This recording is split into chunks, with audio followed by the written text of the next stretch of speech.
Teman kan pasti sudah mengikuti persidangan bahwa kita tahu bahwa beberapa saksi yang diajukan oleh para pihak dari pemohon satu itu bagi kita sih lumayan berlega lah, karena semua saksi-saksi itu menerangkan hal yang tidak bisa dibuktikan secara konkret ya. Bahkan selalu mereka mengatakan ada oknum-oknum yang intimidasi, tapi ketika ditanya siapa orangnya nggak ada yang tahu gitu ya. Jadi dari substansi perkara ini menurut kita tidak terlalu serius setelah mendengar keterangan ahli maupun saksi-saksi yang diajukan pemohon satu, yaitu dari Anies Baswedan maupun siapa ya, Muhaimin ya, Muhaimin. Nah, satu yang ingin kami klarifikasi, bahwa seperti yang sudah kami sampaikan sebelumnya, ya, bahwa persidangan ini adalah persidangan sengketa, ya, sengketa dua pihak. Jadi pihaknya pun ada dua, jadi sifatnya interpartes, sehingga para pihak tidak boleh memanggil saksi-saksi di luar daripada dia tidak boleh memaksakan pada Mahkamah Konstitusi untuk memanggil pihak ketiga kecuali dia membawa sendiri buktinya untuk membuktikan dalilnya. Nah, namun tadi seperti yang saya katakan kemarin, kalau Mahkamah Konstitusi yang berkeinginan untuk membuktikan untuk mendapat keyakinan atas bukti yang diajukannya, itu adalah keputusan daripada Mahkamah Konstitusi. Nah, tadi Mahkamah Konstitusi telah mengambil keputusan untuk mengambil beberapa orang menteri, ya, menteri terkait untuk kepentingannya dia sendiri. Jadi dalam pemeriksaan nanti untuk hari Jumat dipanggil itu, para pihak baik pemohon maupun termohon tidak boleh nanya-nanya. Jadi tegas tadi hakim mengatakan kami tidak mengabulkan permohonan pemohon satu untuk memanggil menteri, katanya. Itu tegas dikatakan. Kami menolak, katanya.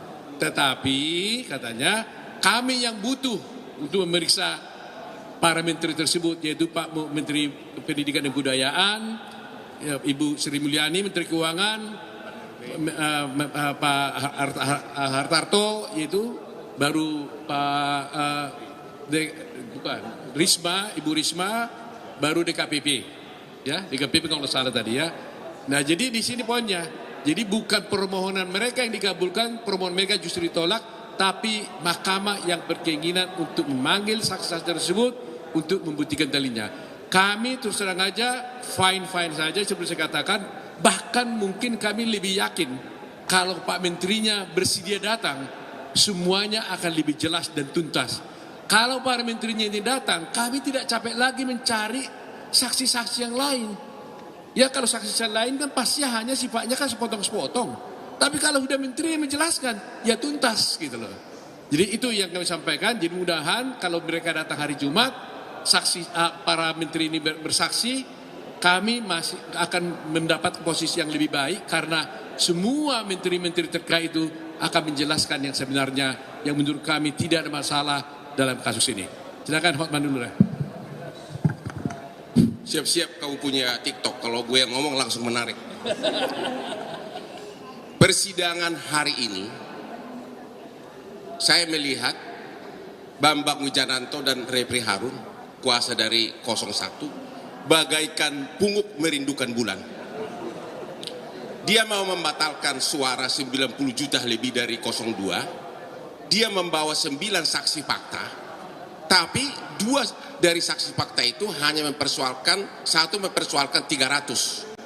Dia mengatakan ada pencoplotan suara 300 di dalam kamar, tapi dia tidak tahu nomor urut berapa yang dia tusuk. Dia hanya bilang kayaknya di tengah, katanya. Itu nggak bisa. Jadi yang 300 gugur. Ya, dan juga dia nggak tahu siapa yang coplos. Kan untuk hukuman harus jelas. Ya, bukti bahwa pungut merindukan bulan yang kedua. Satu lagi saksinya mengatakan ada 2 suara. Bayangin, 2 suara dipersoalkan melawan 90 juta suara. Tadi setelah ditunjukkan oleh Ketua KPU ternyata dia nyerah.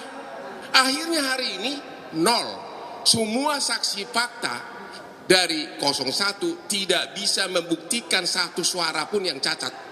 Itu benar-benar hari ini. Aku nggak bohong.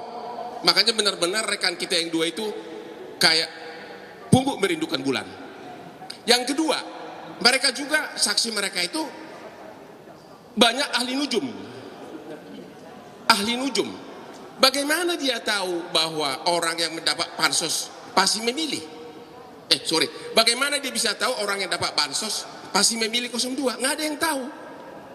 Buktinya Sumatera Barat, Aceh juga dapat bansos tapi kalah 02. Di luar negeri orang berpendidikan tidak ada bansos, mayoritas di luar negeri menang 02. Tapi paling utama, persidangan hanya bisa membuktikan bahwa bansos membeli suara kalau ada bukti. Kalau hanya ahli nujum yang didatangkan, omon-omon aja. Yang paling menyebalkan lagi, dan itu sangat menyebalkan, adalah Anda tahu selama 2 bulan ini apa aplikasi namanya? Aplikasi Sirekap tidak sah katanya. Tapi tidak. Tadi dibawalah saksi ahli. Saya tanya, apakah Anda pernah melakukan audit forensik yang sah agar buktinya jadi sah? Tidak pernah katanya. Hanya pola pikir dia. Jadi bagaimana aplikasi yang begitu besar mau dibatalkan hanya dengan omon-omon seorang yang tidak secara resmi melakukan audit forensik? Ada satu lagi saksinya dari Amerika. Itu juga bukan ahli forensik. Artinya hari ini benar-benar kemenangan di pihak 02, 12-0. Jadi yang terbukti hari ini Pungguk Merindukan Bulan dan ahli nujum, ya, mengharapkan dunia runtuh. Dia nggak tahu Asri Hotman Paris masih banyak yang ingin di dunia ini hidup. Oke, cukup ya kita ya, cukup ya. Terima kasih ya, terima kasih.